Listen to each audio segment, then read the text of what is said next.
Hey guys, I'm just here with David Hiscox again. Just a quick catch up to discuss what sort of happened in the last couple of months, more specifically the last few weeks, because a lot has happened.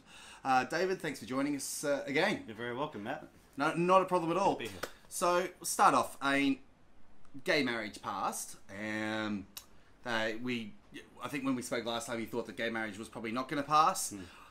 I mean, I can forgive you for making that prediction because a lot of things after you made that prediction changed. There are a lot of worries about maybe how gay marriage was going to affect freedom of speech and all that kind of thing. The politicians came out, like Malcolm Turnbull came out after that and said, we are going to protect free speech and we're going to do this. Of course, we're going to do all that kind of thing. Now, what I wanted to talk about with gay marriage is they haven't actually done any of that. Like there's been no protections for free speech. In fact, not only has they done nothing about it, the amendments that were put forward into the parliament to protect free speech and conscience and parental rights and all that kind of thing, they were rejected. So they were actually outright rejected. A few senators, like Liberal senators, crossed the floor to vote against them in the Senate. And they were basically voted down in the lower house. So I just wanted to get your thoughts on that. I know what I know what I think about that, but what do you think about that? In our last discussion, I was wrong about the Sydney Swans. I was wrong about gay marriage, but at least I was right about Richmond. What the votes showed for starters is that there is a very significant proportion of Australians who are opposed to gay marriage. It's at least a third, if not more. And it was 40%. 40%. It was like 39 point something percent or 38%, which is we'll call it 40%. Yeah. Because there might have been a few people who didn't vote that are against it, but we'll round up to 40% because it's easier. That's bigger than the primary vote of one of the major parties in Australia. So it's a really significant proportion. And so looking at the way that the narrative has changed, it's like the best liars are the liars who just jump from one lie to another lie. Yeah. So when the debate was going on, they were talking about how bringing in any other concerns about what could happen if gay marriage is passed, they were all slippery slope arguments. Yeah.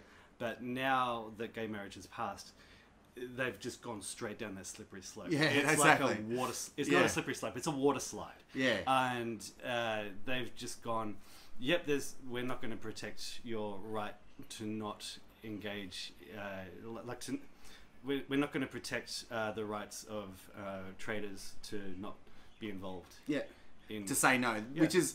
I personally think even anti-discrimination laws are an abomination because the market can decide if a business is out of line. Yeah. If you say, no, I don't want to serve you, then that person, first of all, the business isn't getting the money. So they're not taking an income from that customer. And then that customer can go and say, well, this business didn't serve me for this reason. And the market can then decide whether they're going to patronize that business again. So they can then use word of mouth to talk about this business and what they did. The idea that we even have anti-discrimination laws that say you must serve this person regardless, I think that's the state putting a gun to a business owner's head, saying you must serve this person no matter what. And I mean, I know I could imagine the politicians were thinking, well, we don't want to do that because then we'll be in. We don't want to protect their right to say no because then that might make the anti-discrimination laws obsolete and da-da-da-da-da and all that kind of thing. So it's pretty facetious to pretend that the market in Australia isn't going to sort of discriminate against people who don't want to be involved in gay marriage. Because as we've seen from all the social justice activism, people will generally jump on people who voice an opinion against it. So pretending that we can't have these what they call discriminatory laws as part of the gay marriage legislation. That's a contradiction because when you look at the way that just the way society is, it's all the majority is for gay marriage and in regular discussions about it, generally the pressure is to conform and to go along with it. So yes, a business will take a hit if it doesn't want to be involved. But at the same time, it should be their right not to be involved. They should be able to say, no, I don't I don't want to serve you. And all they've done is say, well, religious people, religious leaders are allowed to refuse to marry gay people. And it's like, that's not enough. No. What about, as a parent, if my child is being taught in a public school about gay marriage and that gay marriage is the same as real marriage? What about, what if I want to take my son out of school for that reason? And it's like, well, schooling's compulsory. And so if I want to take my son out of school, and homeschool him, it's like, you got to go through all this rigmarole. And I don't have the time to teach my son on my own. I'm a single dad, so I don't have the time to do all that kind of thing. And if I take him out of school, then I could get a call saying, well, why wasn't he at school this day? And it's like, well, I didn't put him in school because I don't want him to be taught, not necessarily gay marriage, but all, safe schools or all this thing that comes a lot after gay marriage happens. Now, I'm not against gay men getting married. Like, there's nothing in my moral fundamental belief system that gay men shouldn't be allowed to get married per se. Because if you are a gay man and you want to live together with a lifelong partner and say, well, we're going to be together forever, well, I'm a libertarian. How can I say no? Like, well, okay, go do that. It's a funny thing. I think a lot of libertarians have been put off the whole topic because of the oppressive way that it's being presented. Well, here's the thing. This is what I'm getting at is it's not with gay marriage. My issue is that the state actually has no right to dictate the terms of an agreement between private citizens. There is no reason to have marriage law anymore. Mm-hmm. Why do we have a marriage law at all? I mean, there is no reason. A marriage law is basically the government saying, if you are to be legally recognised as married, you must conform to what we tell you to do. So your contract, your marriage contract, must have the terms in it that we dictate. Well, what if there are some terms that I don't like? Mm-hmm. There's no reason to have a marriage law. There was one reason to have a marriage law, and that was to protect children, like the biological children and their rights of biological parents and biological children. But now that gay marriage is allowed, it's like, well, that doesn't, you can't have the children, like biological children within a gay marriage. It's impossible. No matter what, one biological parent is going to be legally excluded from that agreement. So there really is no reason to have gay marriage law anymore. So I actually think we should just abolish the Marriage Act altogether. I guess my concern with that is that I think that's where the cultural Marxists have always been going. Yeah. I understand how there's a very good case to be made from a libertarian standpoint for that. And maybe marriage can be something that's just done by communities and done by religions, and it's done by people who agree to live a certain way. Well, but I think the cultural Marxists, and there's footage of them basically saying, we want to destroy marriage. And it's what they've been writing down for years because they see marriage as one of the pillars of the West, and they've been trying to destroy it for that reason. I don't think that getting rid of marriage law will destroy marriage, because it's the state that the state is destroying marriage by forcing people into this agreement, and this is the state destroying it. Getting rid of marriage law would getting rid of marriage law and saying you individuals are able to set up your own agreement and use your own mediator. So say you're a man and a woman, you're getting married and you're religious, should then be able to say to your pastor or your priest or whatever, okay, these are the agreements this is the terms of our marriage that we've agreed upon, and we would like you to act as the mediator in any disputes. We outsource, we will try and agree between us if there are any disputes, but if we can't resolve it, you will act as our mediator. So we're privatising marriage. So we're privatising marriage, which is what it should be in the first place. And I think that would actually make marriage a lot stronger. It's separation of church and state that way. Exactly. It's complete separation of church and state. Okay. It's separation of marriage and state. And I think it would just work a lot better. So this is, what we're actually getting is state encroaching upon marriage to the point where it's destroying what it was originally and that's for. Exactly. And this is the state. This is the state putting its hand even more in people's lives. It's like, well, if you want to have this is what we'll leave it on this after this point, because I want to move on to something else. But what I've been getting a lot, an attitude that I've been getting a lot after this debate and during this debate, is that a relationship somehow isn't real, or it's not recognised unless the state recognise it. Well, So, until maybe 10 years ago, marriage was a patriarchal, oppressive concept and that was horrible and had to be destroyed. And they used to talk about that. But now it's become just the pinnacle of equality, and if that can be reached, then we'll never have to fight for anything ever again. And let's see what the next victim group or the next cause is going to be, because it'll... with the left, it'll probably be transgender rights. Transgender stuff. Well, that'll be the next one. It's basically getting to the point where they're arguing for the rights of children to undergo hormone treatment without a child court abuse. order. Child abuse. Yeah. No, you shouldn't. No child. And I think in Canada, a child, if a parent doesn't let a child go through that hormone treatment, then the state can actually take the child away from the parents. And this is the next step. So it was gay marriage, and it's almost certainly going to be that. It might be something else for Australia, but it's probably that. It's not going to stop until we're all dead. Basically, because that's the end goal of Marxism.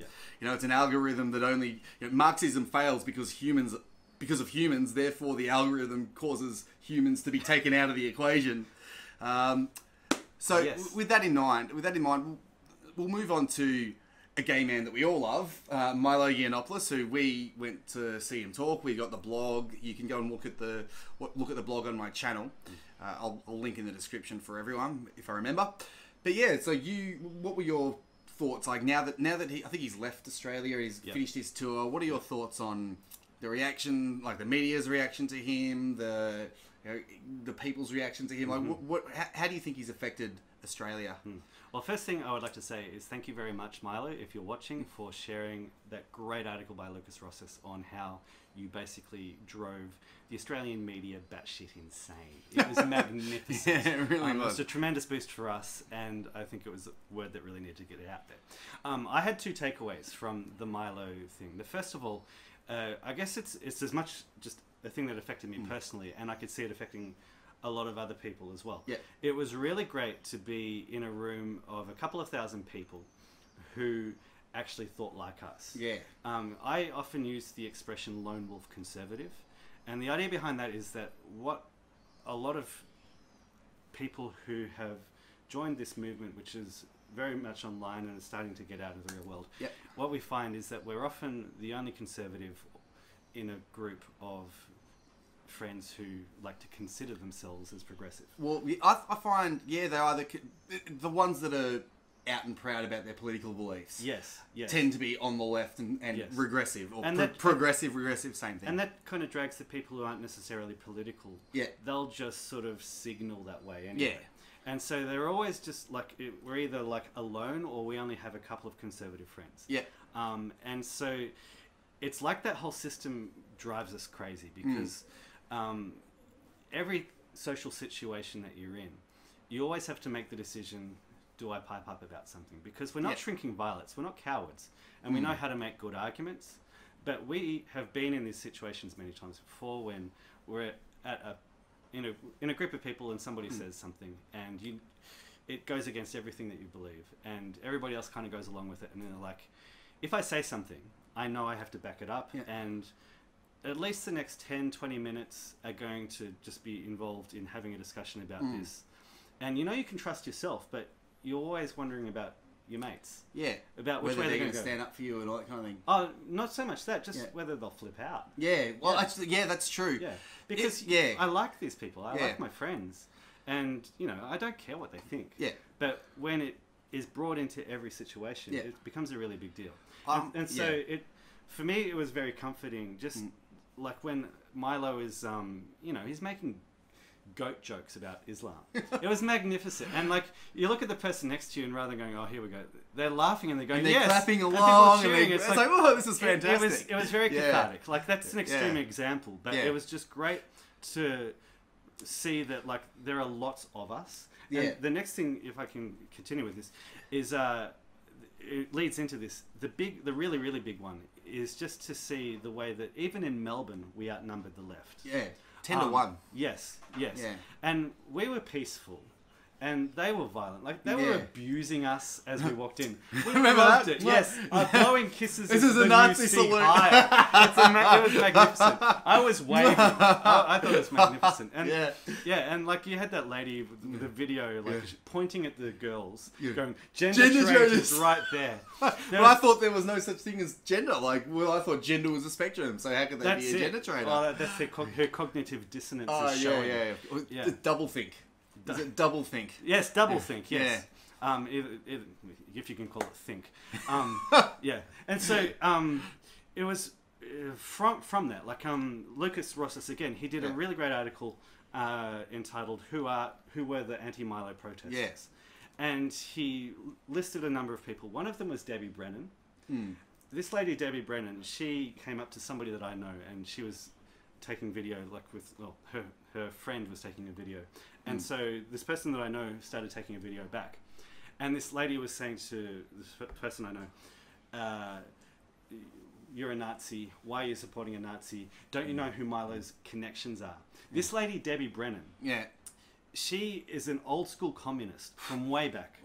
She went to Cuba, and the takeaway she took from that was that the communist government didn't go hard enough. And she has the audacity to give somebody going along to a Milo event a hard time about saying, Milo has Nazi connections, because he actually bothered to do his research when he's talking to people from I believe an ideology that killed over 100 million people is moral and just. Yes. But, a gay Jewish man who just wants to be left alone and speak freely and tell a message of tolerance and, he really does. And good arguments. That's but he's a Nazi, He's like, get the government out of our lives. You're a Nazi. He but really does just want to be left alone. Yeah. When you look at where someone like myself as a conservative, I cross over with someone like Milo. Like we just want to be left alone to live our lives. Like exactly. I think that's in another world where we get rid of the cultural Marxist left, Milo would be a leftist, but at least he would want to be left alone, and he wouldn't hate the identity which I have. The thing is, I don't necessarily. He's probably not as free market as I'd like. Right. So I thought he was pretty free market. But I'm really free market. Like I mean, if you didn't get that from before, I think the market, the government's role in the market should be nothing but as a referee, a dispute resolver. So separation of state and economy. Like the state shouldn't be making laws governing economic things. So all the state should be doing when it comes to business and when it comes to economics is don't lie. Mm-hmm. So if you lie about a product or a service, then you are obliged to pay back that money. So, but that's something that the courts can take care of. Don't put your customers at undue risk. Mm-hmm. So, if you have a product that isn't safe, then you're liable for that. And that's pretty much it. Like as long as speak the truth and don't be a jerk. Exactly. Speak the truth and don't be a jerk. But the government doesn't need to. So it's like safety and honesty. Mm. The government doesn't need to do anything to ensure that happens. All they need to do is set out, say those two rules. You are responsible for you are responsible for advertising honestly, and you are responsible for the safety of your product. Mm. And if either of those two things, it's found that you're acting doing the wrong thing, then you're liable for that. Mm. And people are able and have the right to then claim damages or get their money back or whatever. And then then they've got the reputational damage on top of that, because people can just go on YouTube and say this happened here, this is what happened, which is obviously the topic of another video which I told you about before, the Magic the Gathering thing. I'm going to be a great video. I think it'll be. I'm looking forward to making it. When you look at what Milo believes, it's pretty much that, and then he believes, along with a lot of conservatives who were there, and I think really appreciated it, we need to protect our borders and make sure that we don't get Sharia law in Australia, so that we can have this great libertarian society where someone like Milo can go and be a drag queen comedian in some little club. Or actually, he'd actually be quite popular, I think. He'd make a lot of money. And the rest of Australians can just raise their families, go to church, play cricket and football, and just have a good time and not have to worry about having to defend who they are all the time. And I think a lot of the biggest issue is is actually ultimately economic as well, because I would think a lot of the problems with society right now, and like, you know, you see a lot of the division and the loneliness and the fracturing of community, and it's basically the divide and conquer by the government it's what Stefan Molyneux basically harps on about. It's the welfare state. It's all the welfare states where the government is going to certain people, the most productive, stealing their money, like literally stealing their money at gunpoint, with extorting, robbery, taking their money and using it to buy votes, and that it pits society against each other. It's like the people who are having the votes bought off them with the money like that's been stolen are being told, well, those people over there, you deserve their money. And you see whenever, even Bernie Sanders constantly, I follow him on Twitter because he's just it's good to get an understanding of where these left-wing idiots are coming from. He is so upset about tax cuts, saying that, oh, well, it's hurting families and hurting this, and they're going to have to cut spending in Medicare and Social Security and all that kind of thing. First of all, that welfare is sending America broke. It's sending the West broke. And second of all, it's not your money. It's not their money. It's the money taken in taxes is the money that, that belongs to the people who made it in the first place. That's their money. They made it. You don't have the right to go and put your guns in their face and say, give me your money because we're going to hand it over to this person. And I think a lot of what we see with, the encroachment of state, the slow encroachment of state has a lot to do, or the most of it to do, with the welfare state, which comes back to what you're saying about protecting borders. Yeah. If we just stop the welfare state, there would be... They wouldn't want to come here. The borders would look after themselves to a certain extent. Well, to a certain extent, yeah. We can't say, we'll just look after the welfare state. Like, we have to have the it has to be everything, in place. Yeah. But dealing with the welfare state would deal with a lot of... It would basically deal with the demographic situation in one fell swoop. Oh, yeah, big time. Thanks for watching, everyone. In part 2, we finish our discussion on economics and democracy, and we even talk about Star Wars. So stay tuned, and I'll see you around.